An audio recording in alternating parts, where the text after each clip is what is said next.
First chemo तो मैं बिल्कुल झेल नहीं पाई थी क्योंकि मुझे पता नहीं था कि क्या रिएक्शंस होते हैं। फिर क्योंकि मेरी 19 कीमोस हुई हैं, मेरे सारे बाल गिर चुके थे। मतलब सबसे पहले मैं डर गई थी और मुझे लगा था मैं टकली हो जाऊंगी। मेरी जब सर्जरी हुई तो मेरा लेफ्ट ब्रेस्ट पूरा कंप्लीटली निकाला गया। तो ना तो मैं खाना खा पा रही थी। तो वो फेज मेरा बहुत डिफिकल्ट रहा है। इनफैक्ट वही फेज रहा है जब मैंने गिव अप किया था। आज भी मेरे हॉस्पिटल्स के विजिट्स थोड़े कम हो गए हैं, लेकिन मुझे अपना ध्यान रखना पड़ेगा because it was a stage 4 cancer. आज मेरे साथ एक ऐसी पर्सनालिटी है जिसके बारे में आप जानते होंगे लेकिन पूरी तरीके से नहीं जानते होंगे। एक ऐसी पर्सनालिटी जो टीवी शोज, फिल्म्स और कई वेब प्रोजेक्ट्स में काम कर चुकी हैं, लेकिन ज्यादा चर्चा में तब आई जब उन्होंने अपनी breast cancer journey openly share की। मैं बात कर रही हूँ रोजलिन खान की। Welcome Rozlyn. जब आपको पहली बार ब्रेस्ट कैंसर का पता चला था तो वो मोमेंट कैसा था? एक्चुअली मैं काफी दिन से एनर्जी क्रैशेस फील कर रही थी। और उस दिन मुझे लगा कि एक ब्रेस्ट में कुछ लंप है काफी टाइम से। तो मैं इसकी हम नॉर्मली ऐसे सोचते हैं ना, चलो एक इसकी सोनोग्राफी कर ली जाए। हम्म। सो मैं अकेले चली गई। और जैसे ही मैं टेस्ट करवाने के लिए गई, सोनोग्राफी कराने, मुझे नहीं पता था कि मुझे मेमोग्राम भी करवाना पड़ेगा। हम्म। तो जो डॉक्टर थी, जो रेडियोलॉजिस्ट थी, उन्होंने जैसे यहाँ पर टच किया, she said it's cancer.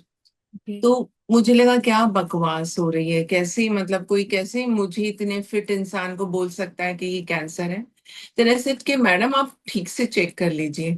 Then she said कि if you are doubting me you can just go for mammography. Okay. तो वो सेम ही सेंटर था जहाँ मैं करवा रही थी। तो मैंने पहले सोनोग्राफी करवाई, मेमोग्राफी कराई, और मैं वहां से निकली नहीं। मैंने उनसे कहा कि आप देखकर बता सकती हैं, रिपोर्ट तो आप मुझे 2-3 घंटे में देंगी, क्या मुझे आप देखकर बता सकती हैं, कंफर्म कर सकती हैं कि ये सच में मैलिग्नेंसी दिख रहा है आपको? तो शी सेड यस। हम्म। अब मैं वहां से, क्योंकि मैं अकेले गई थी और मेरे पास गाड़ी थी, मैं ड्राइवर के पीछे बैठ मतलब अपनी सीट पर बैठ कर आई और ड्राइवर आगे बैठा था। और मैं घर पहुंचने तक मैंने अपने आंसू जैसे रोके ना, मैं उनको शब्दों में नहीं बता सकती। मैं पूरे रास्ते ये सोचती रही कि मैं घर जाकर ये बताऊंगी कि मुझे डॉक्टर ने, जो रेडियोलॉजिस्ट है, उसने कहा है कि यहाँ पर कैंसर दिखाई दे रहा है। हम्म। तो हाफ एन आवर मैंने अपने आप को कैसे रोका है कि ड्राइवर मेरा रोना ना देख ले। वहां पर जहां पर मैं टेस्ट करवाने गई थी, मैं मुझे आपको अगर ये शॉकिंग न्यूज मिलती है कि आपको कैंसर है, तो उसको डाइजेस्ट करना, उसको प्रोसेस करना बहुत डिफिकल्ट होता है, और उस वक्त जब आप अकेले हो। ट्रू। मैं घर आई और उसके बाद आई थिंक मैंने 6 मंथ्स तक अपना फोन नहीं देखा था। मुझे याद है वो वक्त के बहुत बुरा वक्त मैंने काटा है इमोशनली। जितना मैं डिस्टर्ब हुई शायद लाइफ में कभी किसी चीज को लेकर नहीं हुई। तो शुरुआत में कोई सिम्टम्स थे, कोई ऐसा कुछ बदलाव लग रहा था जो आपने इग्नोर किया? शुरुआत में मुझे बहुत कमजोरी फील हो रही थी। कमजोरी इन द सेंस कि मुझे लगता था कि मैंने शायद खाना नहीं खाया है। हम्म। और एक एनर्जी होता है ना कि there is no energy in the body. Hmm. और मोस्टली हमारे इंडिया में होता यही है कि कैंसर अक्सर एडवांस स्टेज पर ही पता चलता है, क्योंकि हम छोटे छोटे सिम्टम्स होते हैं उनको इग्नोर करते हैं। जैसे कि मैंने इग्नोर किया, मेरे ब्रेस्ट में एक लंप था छोटा सा। और मुझे लगता था ठीक है, काफी औरतों को होता है इस तरह का। ये एक नेचुरली काफी लेडीज को होते हैं ब्रेस्ट में लम्प्स, और हम उनको इग्नोर करते हैं। लेकिन हर एक लंप कैंसर नहीं होता। मैं अपने दर्शकों को ये भी बताना चाहूंगी कि हर लंप जरूरी नहीं है कि उसमें मैलिग्नेंसी हो। अ, कुछ आई थिंक बहुत कम ऐसे अनलकी लोग होते हैं जिनके ब्रेस्ट के लंप साइज में स्लोली बढ़ते हैं और वो आगे चलकर कैंसरस बन जाते हैं। लेकिन हमारे लिए जरूरी है कि हम उसको चेक करते रहें। तो लंप तो मेरी बॉडी में काफी समय से था और जी। पेनलेस था, तो मुझे लगा कि पेन तो होता ही नहीं है। बट हम्म। जैसे ही हेयर फॉल होने लगा, एनर्जी क्रैश होने लगा, मेरा weight suddenly 10 KGs, I think 3 to 4 months में मेरा 10 केजी वेट रिड्यूस हुआ। तो ओके। मुझे लगा कि क्योंकि मैं एक्सरसाइज करती हूँ, तो मुझे लगा कि चलो एक्सरसाइज के रिजल्ट्स आ रहे हैं। बट हम्म। जो एनर्जी क्रैश हो रही थी उससे पता चला कि कुछ तो है कि जिसे चेक करना चाहिए। तो कीमो सर्जरी ये सब हम बाहर से सुनते हैं, है ना? बट एक्चुअली ये कितना टफ होता है, मतलब एक पेशेंट ही वो सारी चीजें, वो पेन वो जो उस टाइम पे हो रहा होता है वो फेस कर रहा होता है, तो ये कितना टफ रहा होगा आपके लिए? फर्स्ट कीमो तो मैं बिल्कुल झेल नहीं पाई थी, क्योंकि मुझे पता नहीं था कि क्या रिएक्शंस होते हैं। फिर क्योंकि मेरी 19 कीमोज हुई हैं, तो स्लोली मैंने उसकी भी आदत डाल ली थी। मैं अपने आप को प्रिपेयर कर लेती थी कि हाँ, मेरी एनर्जी इतनी लो होगी, मैं बिस्तर से नहीं उठूंगी। मुझे लूज मोशंस होते थे जैसे ही हम कीमोथेरेपी लेते हैं, तो मोस्टली कुछ लोगों को वोमिटिंग होती है, इमिडिएटली सेकेंड डे आपको फीवर आ सकता है, हो सकता है सेम डे आपको फीवर आ जाए। और ये बॉडी का मैकेनिज्म होता है, बॉडी उस कीमो को एडजस्ट करने की कोशिश करती है, तो हमारी बॉडी रिएक्ट करती है, और हर पेशेंट की बॉडी अलग तरह से रिएक्ट करती है। तो जो मैंने अपनी सर्जरी के दौरान झेला, शायद वो मैं भूल सकती हूँ, शायद क्योंकि उसके कुछ दिनों के पेन थे, और वो मैं सोते हुए मैंने गुजारे मोस्टली, क्योंकि बहुत ज्यादा पेनफुल सर्जरी थी। तो मैं सर्जरी से ज्यादा कीमोथेरेपी और रेडिएशन के पेन से गुजरी हूँ। तो मुझे लगता है कि कीमोथेरेपी और रेडिएशन बहुत डिफिकल्ट होता है, और आई थिंक सर्जरी तो हम फिर भी झेल लेते हैं as compare to other things. Hmm. अगर ये तीनों चीजों को कंपेयर किया जाए तो फिर भी सर्जरी एक बार झेली जा सकती है, मगर कीमो और रेडिएशन अगर एक साथ चलता है तो ना तो आप खाना खा सकते हो, आपके मुंह में छाले हो जाते हैं, हम्म। आप कुछ खा नहीं पा रहे हो, प्लस आपको रोज की हर 21 दिन में आपको कीमो लेना है, जी। और एक डेली आपको रेडिएशन लेना है, जिससे ऑलमोस्ट बॉडी काफी जल गई थी अंदर से, हम्म। अंदरूनी तौर से लेकर बाहर तक। तो ना तो मैं खाना खा पा रही थी। तो वो फेज मेरा बहुत डिफिकल्ट रहा है, इनफैक्ट वही फेज रहा है जब मैंने गिव अप किया था। मुझे लगता था कि मैंने तो कई बार ऐसे दुआ की कि इस जिंदगी से शायद मौत आसान है, बट हर डिफिकल्ट टाइम खत्म हो जाता है और फिर एक अच्छा दिन आता है। See I am sitting here, I am talking to you, and yeah. In fact तुम्हें ऐसा लगेगा कि एक टाइम था, मुझे लगता था कि शायद मैं कभी ठीक नहीं होंगी। और आज जब मैं सोशल मीडिया पर आती हूँ, आप लोगों से बात करती हूँ, आप लोगों के माध्यम से दूसरों तक पहुंचती हूँ, तो मुझे लगता है कि जो लोग आज उस फेज से गुजर रहे होंगे जो मैंने कभी देखा है, तो उनके अंदर भी एक उम्मीद जागेगी, वो भी समझ सकेंगे कि इसके बाद एक अच्छी जिंदगी वापस मिल सकती है, आप एक कंफर्टेबल लाइफ जी सकते हो। It is a different thing कि मुझे ऑन एंड ऑफ हॉस्पिटल्स जाना पड़ता है। आज भी मेरे हॉस्पिटल्स के विजिट्स थोड़े कम हो गए हैं, लेकिन मुझे अपना ध्यान रखना पड़ेगा, because it was a stage 4 cancer, और ओलिगोमेटास्टैटिक कैंसर क्योरेबल नहीं होता है, दिस इज मोस्टली ट्रीटेबल।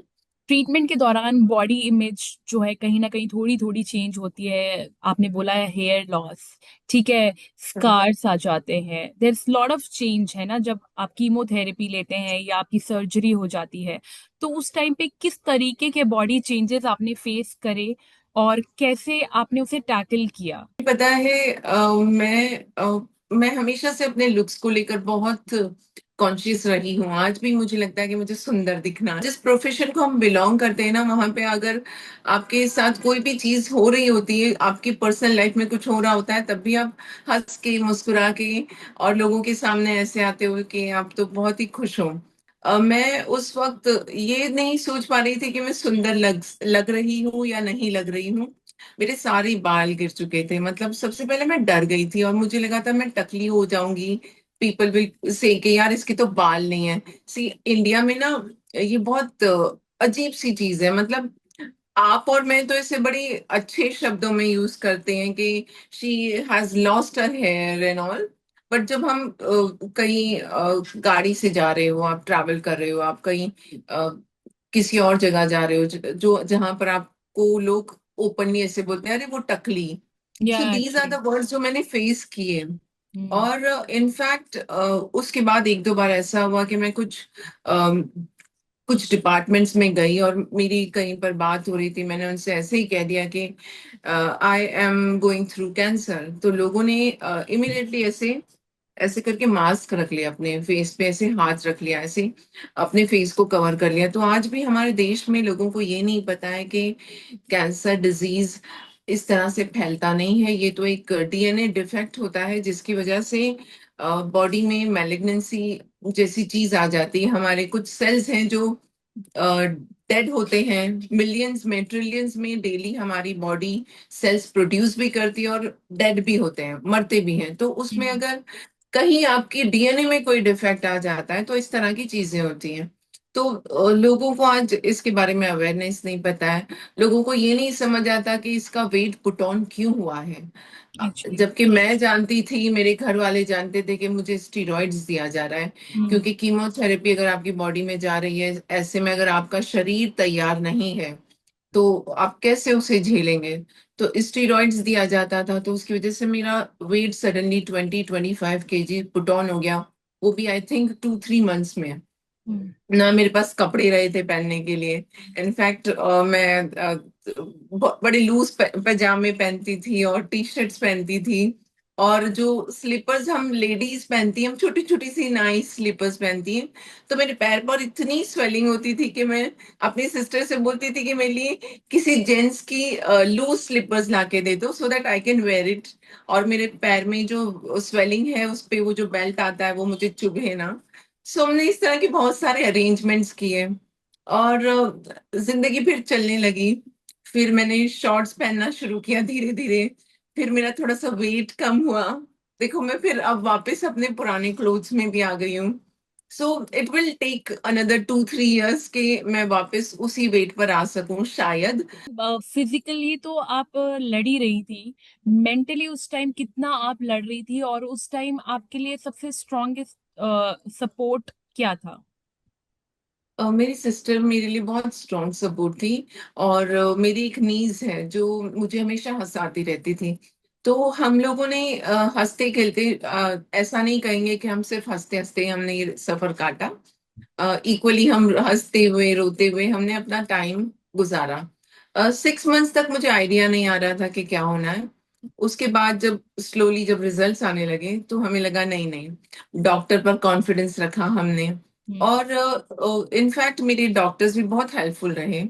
और मुझे लगा कि अगर मैं इस तरह से घर पर रहूंगी तो शायद डिप्रेशन में आ जाऊंगी। तो मैंने इमीडिएटली एज एन इन्फ्लुएंसर काम करना शुरू किया। मैं घर पे बैठती तो मैं डिप्रेशन के अंदर घिरी रहती।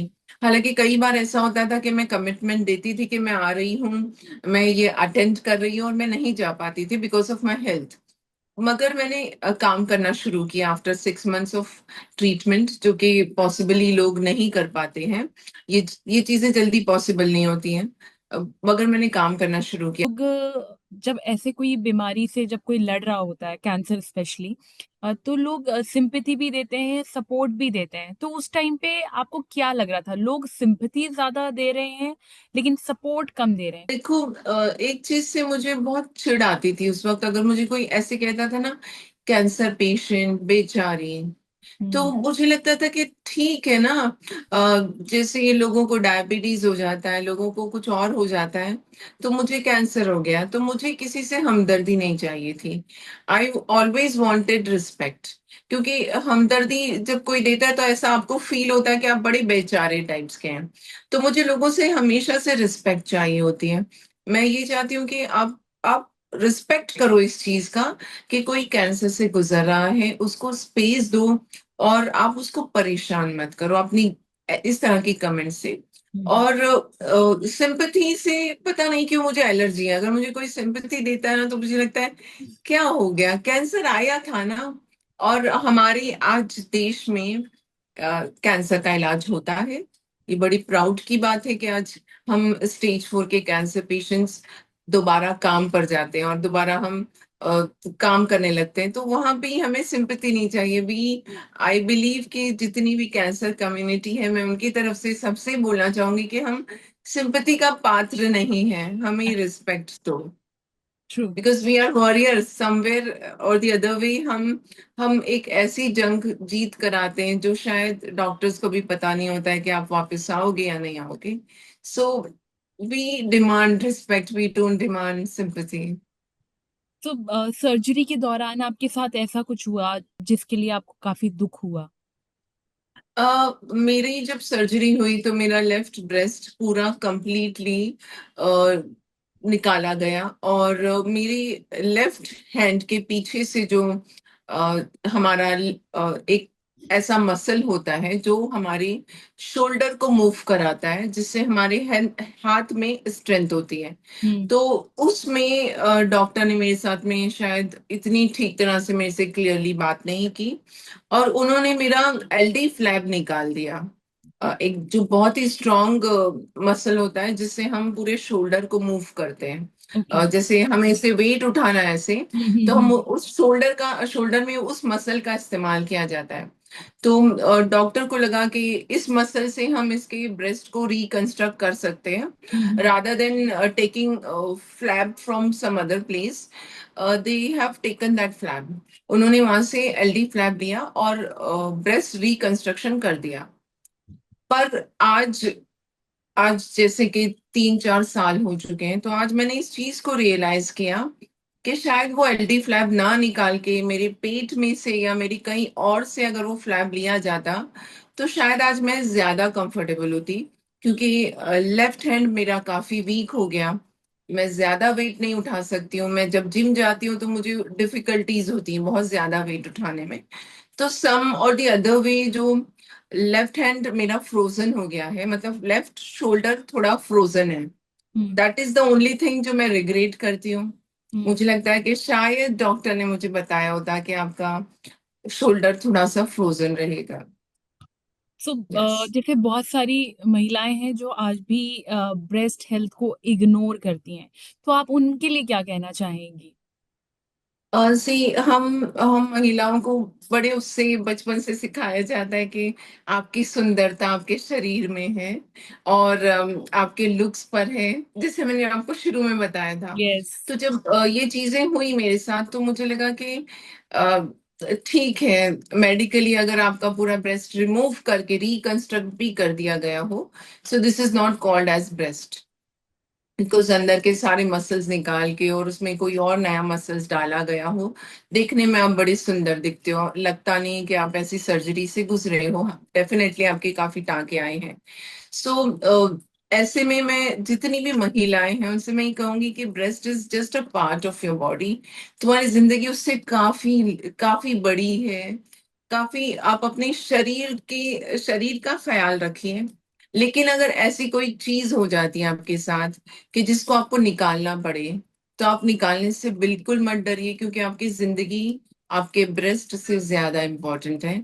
लेकिन क्योंकि ये शरीर का एक ऐसा हिस्सा है जिसे हम अक्सर इग्नोर करते हैं, तो अगर आप सड़क पर चलती हैं या आप कहीं पर भी जाती हैं, तो अपने ब्रेस्ट को थोड़ा संभालिए, उस पर चोट ना लगे। क्योंकि कई बार ऐसा होता है कि हमें हिट हो गया कहीं से और हमने उस चीज को इग्नोर किया, तो कई बार ऐसा भी होता है कि ज्यादा जोर से चोट लग गई है, तो उसकी वजह से लम्प्स आते हैं, और फिर कई बार उसका मैलिग्नेंसी में भी कन्वर्ट होने के चांसेस होते हैं। Hmm. So this is very delicate part of your body.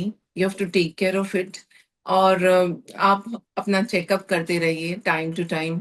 अगर आपको लगता है कहीं लंप है, तो सबसे पहले सारे काम छोड़कर अपना ख्याल रखिए, सबसे पहले डॉक्टर के पास जाइए। ये नहीं कि आज ये काम है, कल वो काम है, चल मुझे ये करें। करना है वो करना है। सो अपने आप का ख्याल रखिए।